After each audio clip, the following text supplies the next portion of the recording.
Hello YouTube and welcome back to another video where today you will see we are back in an owner kart. We're back in a Prokart and we're in a little track called Wombwell Karting. It's basically your grassroots karting track, a little bit like Tattershall. But today we've been given the opportunity by Courtney and by Callum to borrow one of their karts, as Hannah was borrowing it for the whole day. But luckily I managed to get out in it for a 10-minute session to get back into it, get back in the groove, and I thought I would bring you all along for the ride. So here we go then, about to leave the dummy grid. Now this is my first time at this track, so a lot of this session is going to be about learning the track itself, and we're also in a session full of X30s and one Rotax, which happens to be Courtney's, which is 2 karts ahead. So yeah, there's no other pro karts out and there's no other karts with similar pace, so I won't really be able to learn off anyone, which is a bit of a shame. But Hannah's been out on the previous sessions before, so she has given me a few tips here and there about how to drive the track and what to do with it.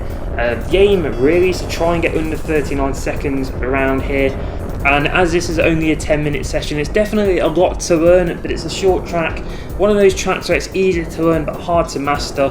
And the kart that we're in is an MS kart, a chassis that we've not driven before. Obviously we've driven karts with two 200 GX engines on them, but we've not driven an MS chassis before. Coming into lap 1 then, we're going to get a bit oversteery coming into turn 1 as we let the X30 on the left hand side go through. You also notice then down this straight there's a big damp patch in the middle of it, so that's definitely something that we're going to have to watch out for coming into the top hairpin, as it is the fastest corner to come into.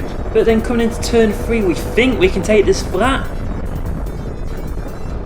but as we get very squirrely, that was a very scary moment, I can't lie.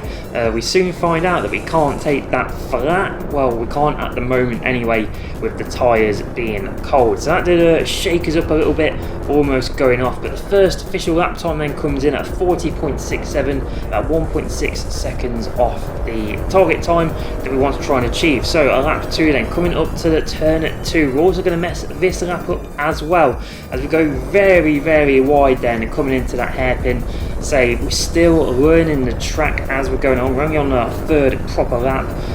Yeah, and don't take this corner flat anymore, but do realise we can start to carry a bit more speed into that corner as we start learning the second half of the track, as well as we're going to start trying to use the curbs here and there, see where we can maximise the track. So at the end of lap 2 then, we actually improve our time to 39.45, which is about 4 tenths slower than our target time, even after messing up turn 2. But once we come into lap 3 then, we're going to brake a lot earlier coming into turn 2, but we do realise then we've sort of turned in a lot earlier, coming in a lot slower than what we should be doing. So now we have learning then. We do need to brake later for that one. Still tentative coming into turn 3, but once again do realise that actually we could probably take this full flat now, as we can still carry a lot more speed into it. But on the penultimate corner then, we're going to take a bit too much curb on exit, which is unfortunately going to bring our time down, which we don't actually improve. We get 39.49. Take a bit too much curb then on turn 1 on the inside,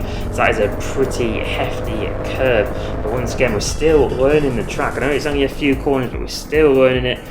Coming into turn 2 then, we're actually going to make that corner a lot better. We've carried a lot more speed into it, we've hit the apex at the right point, and we're actually flat on this corner now. Once again, it was a bit of a scary moment, but we now do realise that the tyres have warmed up and we can make that corner flat. As I say, coming in with a lot more speed, actually messed up the next corner, say going a bit wide. But we coming into the end then of lap 3, we actually hit the target time then of a 38.63. we smashed the target time already of a 39. So in my head I thought about the new target time, which I was going to be ambitious and say a 38 second flat.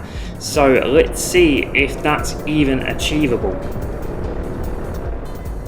So after letting them few X30s go through then, obviously that lap we didn't go any quicker at all, so we're going to skip ahead of a lap. And once again, you'll see here we're now going through this corner flat.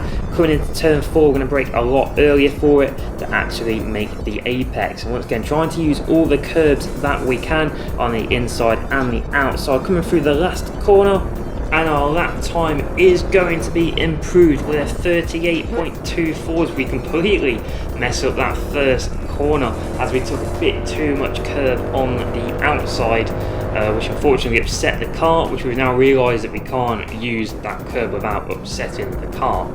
So we're basically going to be using this lap then to practice the rest of the corners. As we know, it's not going to be a quick lap, but once again, coming out flat here, braking nice and early here. I'm pretty sure there you see my right foot basically jump up, just to show how bumpy that part of the track really is. We really can feel it as we're starting to use all the curbs then on exit. Coming through as that lap is going to be a 39.01.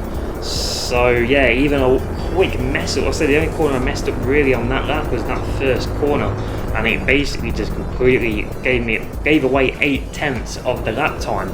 So even though this is a pretty simple tracks in terms, it's yeah, if you mess up once, it's pretty much cost you a lot of time. As we're now starting to pretty much overdrive the kart now, as you see in that first corner, the first hairpin should I say.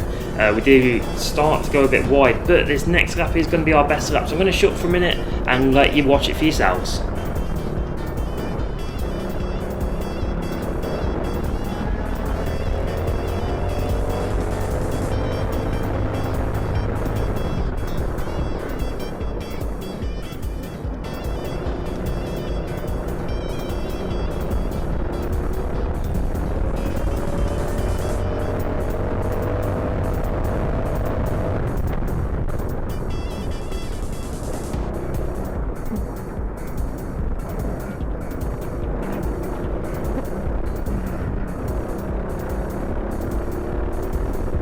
And there it is then, the fastest lap of this session, that being a 38.17.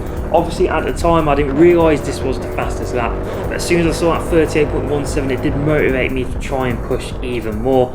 But on the next lap I just completely take the first hairpin very early, obviously costing me time on that one. Obviously I think the X30 definitely gave me a bit of a boost on that fast lap coming down the back straight.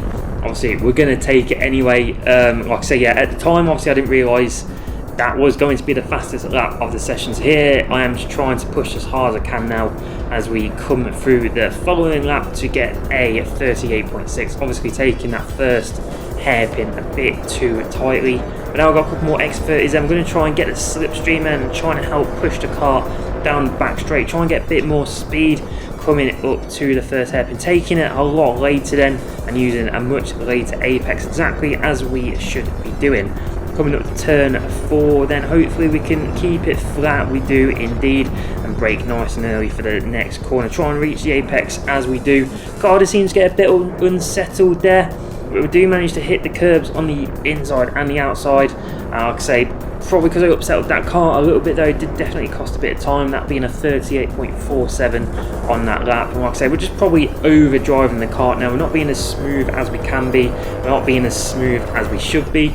Obviously the motivation of thinking I could possibly get this under 38-second lap time, even there we're taking too much curb on the inside, which is just upsetting the car a bit too much. And like I say, hopefully we don't upset the car this time coming through this section of corners, as we just completely missed the apex. And even there, look, the car just seems to be getting a bit unsettled.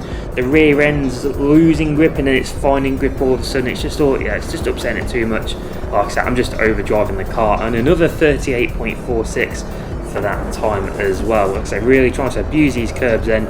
We're just trying to maximise the track as much as we can. We're coming up to the first hairpin then. We're just going to go completely wide and once again mess up this lap as well. And unfortunately it's only this lap and the next lap that we do have left, and the following lap was a yellow flag due to this car on the left hand side breaking down. So that does bring out the checkered flag for this session and the end of the 10 minutes at Wombwell. Like I say, I want to give a massive thank you to Courtney and Callum for letting me out on their kart, and a massive thank you to Hannah as well for obviously giving me the kart for 10 minutes, even though she's the one that did pay for the kart to use it for the day. But like I say, it was a good experience. It's great to get back out in an owner car. Definitely want to bucket list on that racing career. I do want to get a trophy from an owner kart race. It's come close a couple of times, but it's just never come along. So it's definitely one of the goals. But yeah, that's Wombwell Karting. Let me know what you think of it in the comments. Let me know if there's any owner kart races going that I can come and basically do the arrive and drive with it. yeah, thank you very much for watching YouTube. Don't forget to like, comment and subscribe if you haven't already, and don't forget we've got the community race coming up at Team Sport Leeds and Daytona Tamworth. If you look on the previous video, it's got all the information on there. So I will see you in next week's video.